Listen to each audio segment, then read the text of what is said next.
Sir आज हम बात करेंगे कि अभी खबर ये आ रही है, कुछ टाइम पहले तक हम ये सुनते थे कि जो इंडिया है अपना डिफेंस सिस्टम, अपने वेपन्स वो ज्यादातर खरीदता है यूएस से, रशिया से, फ्रांस से। लेकिन अब खबर ये आ रही है कि रशियन प्रेसिडेंट ने ये स्टेटमेंट दिया कि उसे उन्हें ब्राह्मोस चाहिए, मेड इन इंडिया ब्राह्मोस चाहिए, जो कि वो यूक्रेन के अगेंस्ट यूज करना चाहते हैं। इसके ऊपर हम बात करेंगे। क्या कहना चाहेंगे सर, जितनी तेजी से इंडिया ने अपने डिफेंस सिस्टम को बेहतरी की तरफ ना सिर्फ लेके गया है बल्कि एक्सपोर्ट की तरफ लेकर गया है, और रशिया जैसा कंट्री ब्रह्मोस लेना चाह रहा है इंडिया से, क्या कहेंगे इसके ऊपर?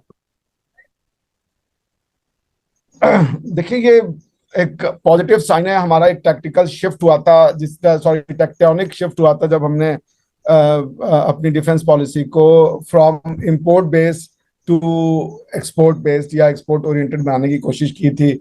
उसमें हमने कई कंट्रियों के साथ पहले जब हम, मेरे ख्याल से वॉसेनार रिजीम है, जिसमें यह था कि जब आप उस ग्रुप के मेंबर नहीं होते, वॉसेनार ग्रुप के या मेरे ख्याल से कोई और ग्रुप उसका नाम है, तो आप joint production of missile 500 kilometre से ज्यादा का नहीं कर सकते थे। तो ऐसे समय में रशिया हमारे साथ आया और रशिया ने मिलकर के हमारे साथ ब्रह्मोस मिसाइल की joint production, research and development, supersonic missile है ये, उसकी शुरुआत की थी। ब्रह्मोस जो वर्ड है वो दो, it's a portmanteau of two words, मतलब दो शब्दों को मिलकर बना हुआ वर्ड है ये। ब्रह्मपुत्र नदी हमारे आसाम में बहती है, उनको उसका ब्र है, और मॉस्कोवा नदी जो कि रशिया में बहती है, मॉस्को में, जिसके आधार पे सिटी का नाम मॉस्को है, उसका मॉस है। तो that together, added together, they become BrahMos. ठीक है ना?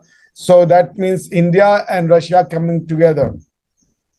इसके पहले जो रशियन यूक्रेन वॉर में जो मिसाइल यूज कर रहे थे वो था P-800।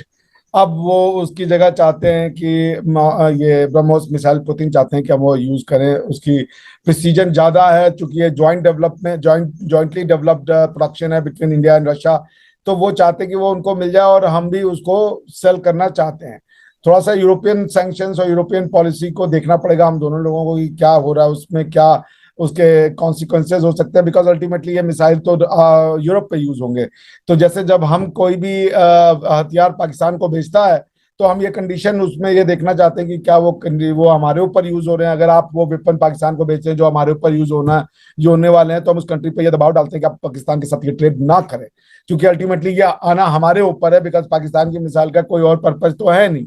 कल ही आप देख लें, आपने खाली एक स्टेटमेंट दी थी कि हम सर्जिकल स्ट्राइक करेंगे अफगानिस्तान में, और ऐसा बयान आया है तालिबान का कि आप पाकिस्तान के जो लोग जिम्मेदार हैं उनको सोचना पड़ेगा कि इतना तीखा बयान कि आपने अगर सोच भी लिया तो आपकी वो हालत करेंगे कि आप समझ नहीं सकते हैं।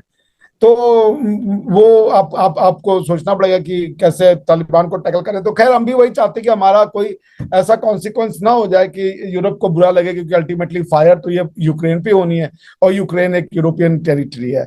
अदरवाइज तो let's see how things unfold. और ब्रह्मोस एक बड़ी जबरदस्त मिसाइल है, प्रिसाइज है। रशियन जो मिलिट्री हार्डवेयर है उसकी एक क्रिटिसिज्म हमेशा से रही है कि they are durable, they are good, but precision उनकी थोड़ी सी ना हमेशा गड़बड़ रही है। तो ब्रह्मोस के साथ वो नहीं है। तो this is how it is.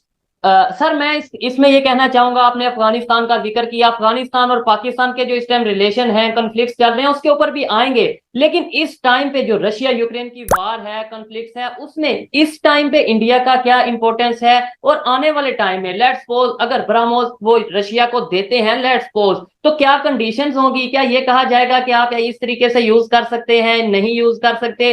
क्या आप कहेंगे इसके ऊपर?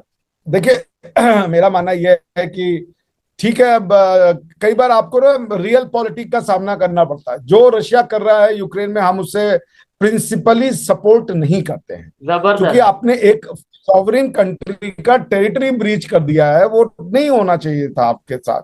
लेकिन अब मजबूरी ये है कि हमारे यहाँ जैसे एक कहानी है कि अमात्य राक्षस हुआ करते थे पाटलिपुत्र, जब मगध का एम्पायर बहुत बड़ा था। वो बहुत विद्वान थे, लेकिन उनका जो राजा था धननंद, वो बड़ा ही मक्कार आदमी था। उसने वो खाली अपना एंजॉय करना, लाइफ के मजे करना, और उसको प्रजा पे ध्यान न देना, ये उसकी फितरत थी। तो जब चाणक्य तक्षशिला से उठ करके मगध में आए, कि भाई अलकक्षेत्र आ रहा है और मगध के राजा होने के नाते तुम्हारी ये जिम्मेदारी है कि तुम भारतवर्ष की सीमाओं की रक्षा करो और लेकर के राजाओं को आओ साथ में, ताकि अलकक्षेत्र यानी कि अलेक्जेंडर को, जिसको आप सिकंदर कहते हैं,